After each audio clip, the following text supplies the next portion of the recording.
Have you ever wondered how human balance? How we move, balance and rotate is just so simple. And there's nothing to it. You may think so. But think of a child who tries to balance but keeps on falling. So it's not that simple. In real life, it takes a lot of practice for a baby, and to simulate this on a 3D software requires a lot of physics, mathematics and even a slice of biology, which you'll get to know in this video. I'll make my 3D character go from this to this. In final result, character will be able to balance in just 2 legs and can move forward, backward, rotate by just pressing some keys on the keyboard. Character will also react to external forces that will push the characters here and there.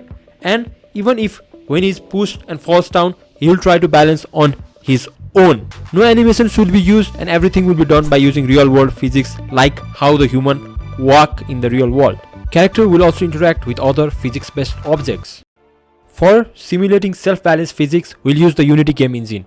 It is the engine that has been used to create games like Fall Guys, Among Us, Subway Surfers and so on. I can also get inside this game engine and do some crazy dance moves. Wow! Firstly, to create my alien skeleton, we'll use Blender. This skeleton will be character for my upcoming game, so I'll try and make it more cartoony rather than realistic. If you don't know what Blender is a software where you can draw 3D objects, color it and create whatever you want that you can visualize in real world. Blender cannot simulate real-time physics, nor can we make games on it. So we are placing this 3D character model from Blender to Unity. Now as you can see, the character does nothing when you hit play. So in order for this character to react with physics, let's make it a ragdoll. Okay, so you have seen in games like Human Fall Flat, Fall Guys, the characters are balancing. But if you actually think that the characters are balancing, then you are wrong. They are using ragdolls with animations, due to which it is not actual shape balance but rather forced balance. And actually it is not even balance. So obviously we won't be using the same technique as of Fall Guys and Human Fall Flat. So after 5 hard days of complete researching on how human actually balance, I got some idea from this document some genius posted online. What I got to know was the key concept here was center of mass.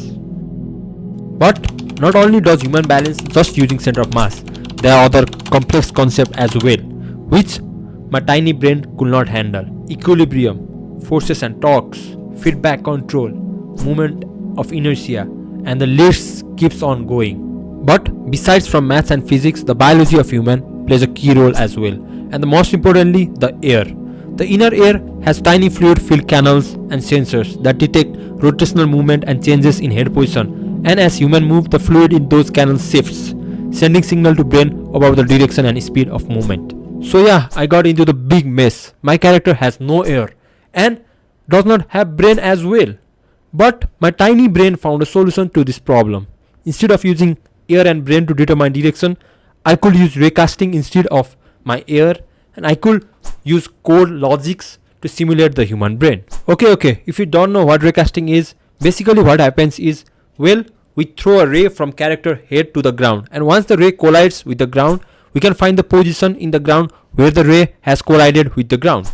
This will help to determine the position where our legs should be placed when user presses button to move. And guys, if you want to check out my first physics based platformer game, then I'll put the link down below in the description. I bet it is the hardest game you have ever played. Okay, so let's get back to video. Before using the concept of center of mass and raycasting, firstly I had to connect all the bones of my character. I did this using fixed joints, spring joints and hinge joints. Finally all parts of my characters were properly connected, but still it was falling down and not standing upright. So yeah, there is craze around the internet about AI and ChatGPT. So I thought, why don't I ask ChatGPT for the answer? And what it suggested to me was to use spring joints to make my body be pulled upright. So my character was now upright and slightly showing the behavior of the spring. But the balancing problem is not yet solved. When my character tries to walk, its center of mass shifts forward and the character falls on its feet. The character was moving more like a vampire. Even my leg was not rotating like a human leg, and to solve this problem I used inverse kinematics. So what inverse kinematics allows you to do is add a constraint to the feet, so that when leg moves, the knees actually bend like that of a human, and also it helps to solve that bone breaking problem. After perfectly recasting 2 rays from the chest of the character and placing the foot to the position where the rays hit, I was able to move the character forward. I was so happy and I thought my 1 month of work paid off, and now I'm gonna take a long vacation and relax on the beach. What happened was my dream shattered. My character could not rotate because the spring that was causing my player to face upright will also pull the character upright and will not allow any rotation. So this concept of using spring that was given to me by ChatGPT was all wrong in the first place. I hate you, ChatGPT. For 2 weeks I tried to find new solution to solve this problem and I could not. And finally one day my friend told me about configurable zones. Configurable zones. I think it's configurable zones. What configurable zones does, it allows you to use all zones, fixed zones, spring zones and hinge zones, and allows you to combine all those zones into a single zones, which is named as configurable zones. So these configurable zones allowed me to rotate my objects while using spring zones inside of it. Finally now I can go to that vacation I was dreaming about, and you can like and subscribe to bring me back from that vacation so that I can create more such game dev videos for you guys.